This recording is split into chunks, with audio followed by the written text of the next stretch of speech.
नमस्कार. आज आपण आहे ना साजूक तुपातील साबुदाणा खिचडी बनवणार आहोत व त्यासाठी लागणारे साहित्य बघूया.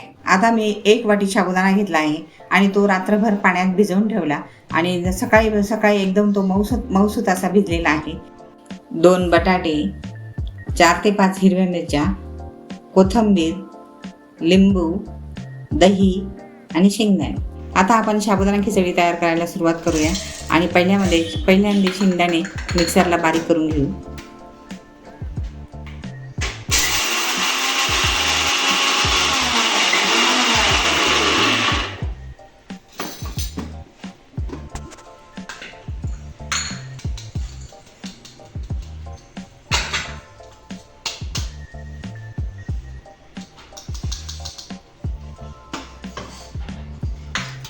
त्यानंतर आपण बटाटे स्वच्छ धुवून घेऊ, कारण त्यावर माती लागलेली असते. मग आपण त्याचे साल काढून घेऊ. नंतर त्याचे काप करू. मला खिचडीमध्ये बटाट्याचे मोठे काप आवडतात, त्यानुसार मी केले. तुम्ही तुमच्या आवडीनुसार काप करा.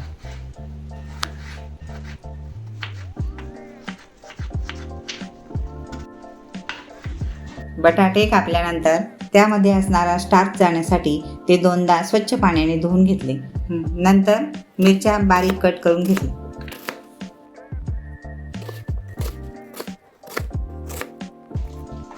आता मी गॅस पेटवून त्यावर कढई ठेवते. कढई थोडी गरम झाल्यानंतर त्यामध्ये 2 चमचे साजूक तूप टाकते. आपण शेंगदाणा तेल सुद्धा वापरू शकतो, पण आता मी साजूक तुपातील खिचडी करत असल्यामुळे मी तुपाचाच वापर करत आहे.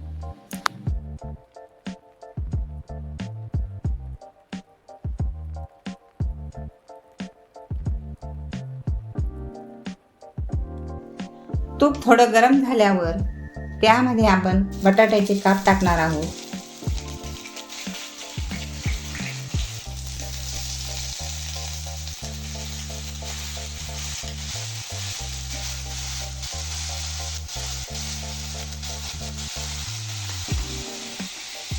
त्यामध्ये चवीनुसार मीठ टाकणार. ते काप मस्त तुपात नरम होईपर्यंत परतून घेतले.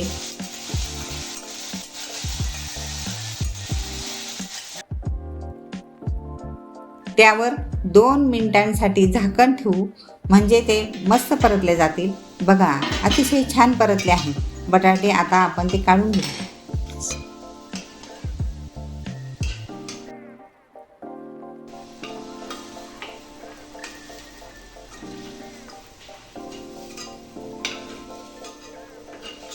भिजवलेला साबुदाणा मोठ्या भांड्यात मोकळा करून घेऊ. त्यामध्ये शेंगदाण्याचा कूट टाकून घेऊ.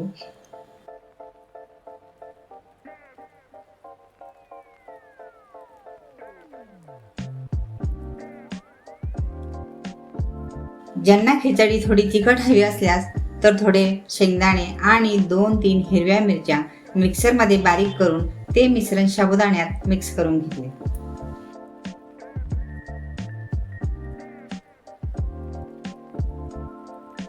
आता कढईमध्ये 1 चमचा तूप टाकून घेऊ.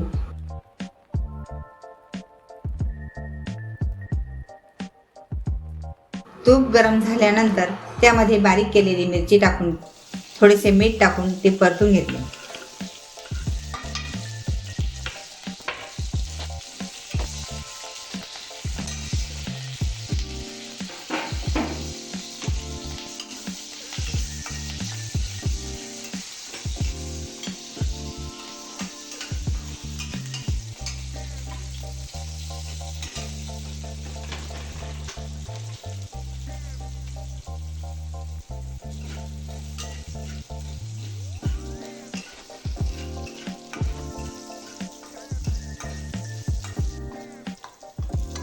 मिरची चांगली परतल्यानंतर त्यामध्ये साबुदाणा टाकू आणि मस्त परतून घेऊ.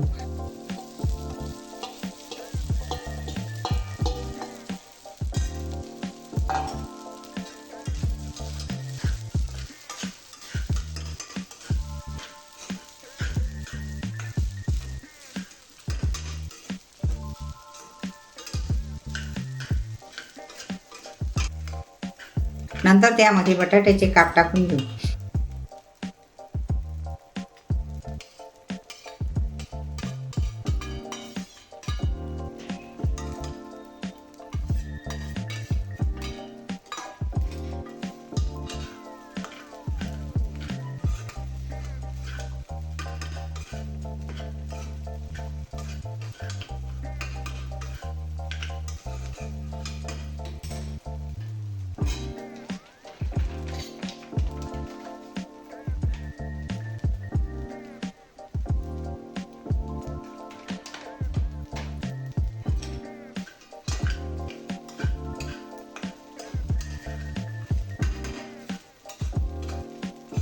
त्यावर 2 मिनिटासाठी झाकण ठेवून त्यामध्ये खिचडी चांगली शिजेल आणि आपल्याला खाताना सुद्धा नरम लागेल.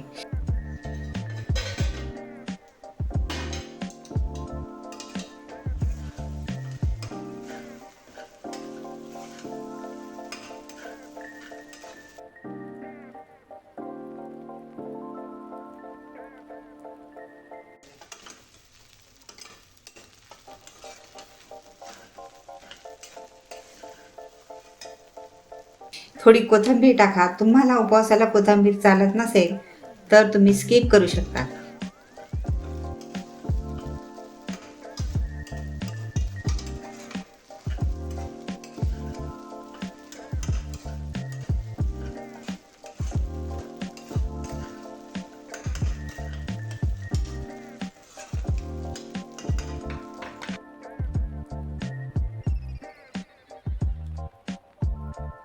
अशा प्रकारे आपली साजूक तुपातील रुचकर आणि मऊसूत खिचडी तयार आहे.